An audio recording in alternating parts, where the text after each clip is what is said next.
Hi friends, this is Trish and welcome to Happy, Holy, Healthy Life. So today I want to just reach out and encourage anybody that is going through a season of discouragement or disappointment because of a door that has closed in your life. In other words, is there some kind of area in your life where you feel like God has told you no? Well, this has happened to me within the last month. There was an opportunity that I really felt convinced that I was going to get. I really thought that there was about 1,001 confirmations for me. I felt even confident that God himself was opening this door for me and telling me that it was the opportunity that he had for me. But unexpectedly, the door not only closed, it seemed to lock and deadbolt. I don't know if any of you guys have ever been in a situation like that. Maybe the college that you applied to rejected you. Maybe a job didn't give you a call back. Maybe a guy broke up with you. Maybe a friend decided they didn't want to talk to you anymore. There's just so many different things that can happen that can feel like a total closed door. And if you thought that it was something that is God's will, it can turn out to be really hurtful and disappointing. And that's exactly what happened to me. I was really kind of devastated by it. I kind of cried and moped around for a few weeks. But I really do feel like there's some key principles that God reminded me about through this process, and I want to share it with you in case you or anybody that you know is going through a season like this. So one of the number one things is that God is still good and he's not teasing you. So I've talked about this before in my videos, but Satan is called the accuser of the brethren. But the interesting thing is that Satan will sometimes whisper lies into our own ears, accusing God and saying that he's not good, or telling us that maybe God is just teasing us or dangling our desires in front of us only to snatch them away.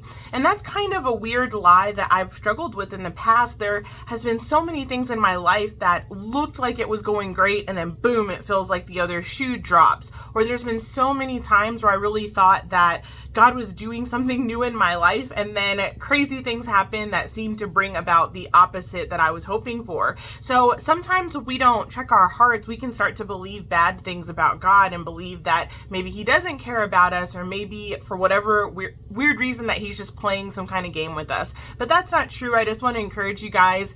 And the next few kind of tips or revelations will continue to kind of expound this idea that God is good. So I want to encourage you with the verse Proverbs 3:5-6, and it says, "Trust in the Lord with all of your heart and lean not on your own understanding. In all your ways acknowledge him, and he will make your paths straight." So here's some keys for you guys to remember. Just because the answer seems to be no today doesn't mean that it's going to be no forever.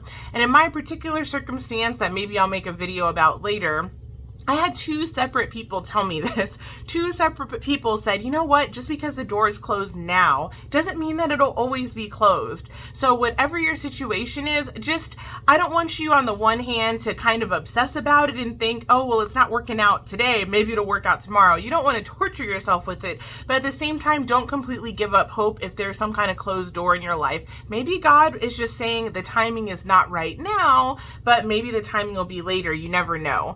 Something else that we can easily forget is that God's ways and thoughts are higher than our ways and thoughts. And it even says that in Isaiah 55. Basically, there's so many things that make sense to us in our own understanding, which goes with today's verse, Proverbs 3:5-6. In our own understanding, maybe in the idea of relationships, you met someone and they seem perfect. Maybe you guys both want to be missionaries. Maybe you both are from the same small town. Maybe you both like the same flavor ice cream. Just like according to human understanding, it seems like it would be perfect, and then boom, the door shuts and you're left thinking, okay, Lord, this seems perfect. But we have to remember that God can see things that we can't see. He knows things about people and situations that we don't know yet. Sometimes when we get a no in our life, it could be because some part of the plan is not ready yet. Maybe you're not ready yet. Maybe there's a person involved in the plan that's not ready yet. Maybe God has something specific that he wants to do in your life before the answer is yes. So it's just really important to remember that there's a reason that God is saying no, and it's for your good and it's for my good. We just have to trust him in that, though, even when it doesn't make any kind of logical sense. Okay, this last tip I want to give you is probably one of the most important ones, and it's the easiest one to forget. And it's the idea that people can't can't steal your destiny. Now, if your problem or your closed door or your no has to do with something that somebody else did, it can get really frustrating. We can just feel like that is not fair, Lord. This person had a hand in messing things up for me. So for example, maybe somebody actually tells a lie on you and you end up getting fired, and that's kind of a closed door in your life. It can really feel like that person did something to take your destiny away. And I've had situations like that happen multiple times in my life where somebody lied on me or there was deception involved, and because of that, some kind of door shut.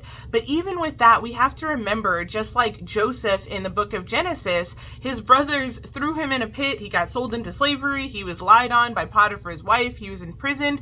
It was as if every single person and their third cousin did something horrible and unfair to Joseph, but he still came out on top and his destiny was still fulfilled. And he even ended up telling his brothers, you meant this thing for evil, but God meant it for good, for the deliverance of many people. So it's just so important to remember that if there's someone involved in your no, you can't blame it on them and get bitter and upset at them. You've got to look higher and look to God's plans and purposes for your life. So I hope that that encouraged somebody today. If you're encouraged or have any questions, I would love for you to comment below, and have a great day. I'll see you guys really soon.